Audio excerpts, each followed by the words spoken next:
Good morning everyone, this is Poonam here, your SSC teacher from Vishwa School Unna. Dear students, we are doing the chapter The Making of a Global World. Today we will continue with the topic Indian Entrepreneurs Abroad. Entrepreneurs means businessmen. Indian entrepreneurs का abroad में क्या role रहा?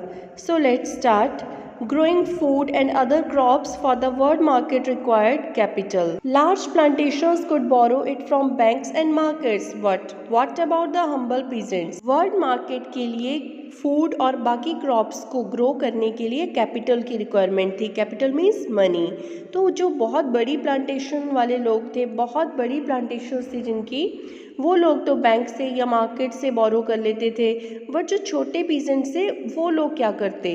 तो enter the Indian banker. यहाँ पे Indian banker की entry होती है. Do you know of the Shikaripuri shops and Nattukottai Chettiars? They were amongst the many group of bankers and traders who financed export agriculture in Central and Southeast Asia using either their own funds or those borrowed from European banks. So बड़े दो important names हैं यहाँ पे, शिकारीपुरी shops और नुट्टुकोटाई चेटियार्स. ये bankers और traders का group था जो फाइनेंस करते थे एग्रीकल्चर को central and south east Asia में. या तो वो खुद इन लोगों को फंड देते थे या फिर यूरोपियन बैंक से बोरो करते थे. They had a sophisticated system to transfer money over large distances and even developed indigenous forms of corporate organization. So students, उनके पास बहुत सोफिस्टिकेटेड मीन्स वर्ल्ड वाइज जो एक बिल्कुल ऑर्गेनाइज सिस्टम था लार्ज डिस्टेंसेस पे मनी ट्रांसफ़र करने का. और उन्होंने कॉरपोरेट ऑर्गेनाइजेशंस के लिए जो इंडिजीनियस फॉर्म्स मीन जो लोकल मेथड से वो भी डेवलप कर लिए थे. Indian traders and money landers also followed European colonisers into Africa. तो ये जो इंडियन ट्रेडर्स थे और मनी लैंडर्स थे, इन्होंने यूरोपियन कॉलोनाइजर्स को अफ्रीका में भी फॉलो किया. Hyderabadi Sindhi traders however ventured beyond European colonies. तो हैदराबादी जो सिंधी ट्रेडर्स थे वो तो यूरोपियन कॉलोनीज से भी आगे निकल गए. The 1860s they establish flourishing emporia at busy ports worldwide, selling local and imported couriers to tourists whose numbers were beginning to swell thanks to the development of safe and comfortable passenger vessels. 1860 तक उन्होंने बहुत flourishing emporium जो थे busy ports के ऊपर world wide open किए, जिसमें वो लोकल और इम्पोर्टेड चीज़ें टूरिस्ट को बेचते थे. तो इससे उनको बहुत ज़्यादा बेनिफिट्स हो रहे थे. तो thanks to the development of, किस लिए? जो कंफर्टेबल पैसेंजर वेसल्स थे उनकी वजह से, क्योंकि उससे बहुत सारे पैसेंजर्स आ रहे थे. Next topic is Indian trade, colonialism and the global system. So let's start. Historically fine cotton produced in India were exported to Europe. तो यूरोप में इंडिया का जो कॉटन था उसका एक्सपोर्ट हो रहा था.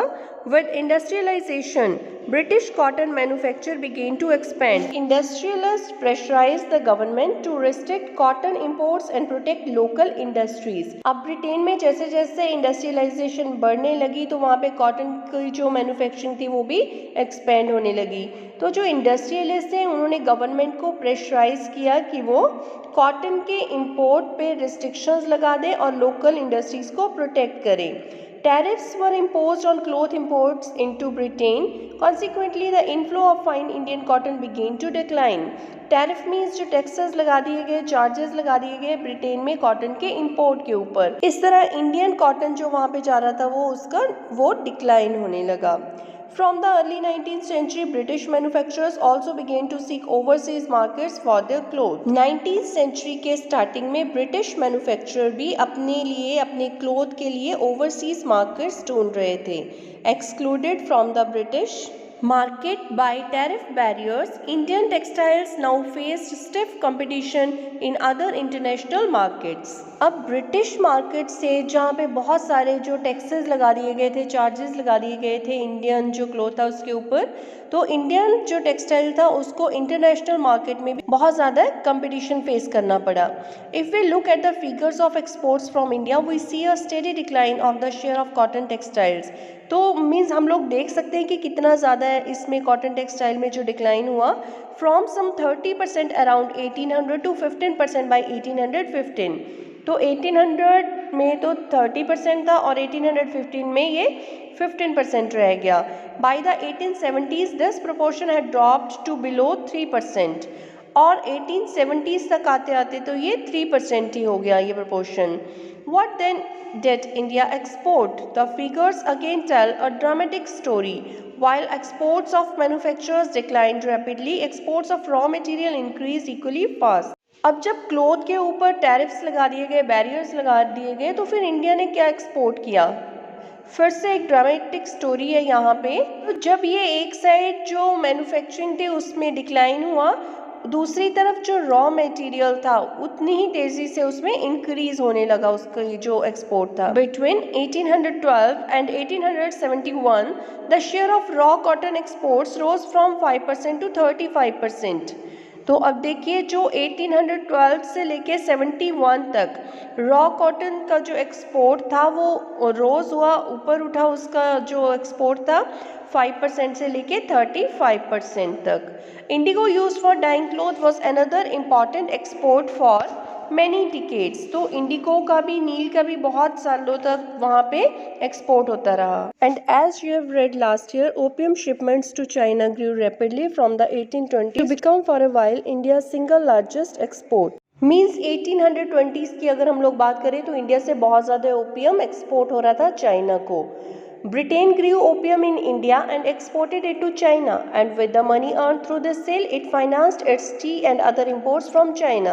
तो जो ब्रिटिशर्स थे वो इंडिया में ओपियम ग्रो कर रहे थे. ओपियम जो है वो अफीम को बोलते हैं, और वो इसको चाइना में एक्सपोर्ट कर रहे थे. उसके बदले में वो लोग क्या अर्न कर रहे थे, उसको सेल करके वो वहाँ से टी और बाकी जो चीज़ें हैं उसको इंपोर्ट कर रहे थे चाइना से.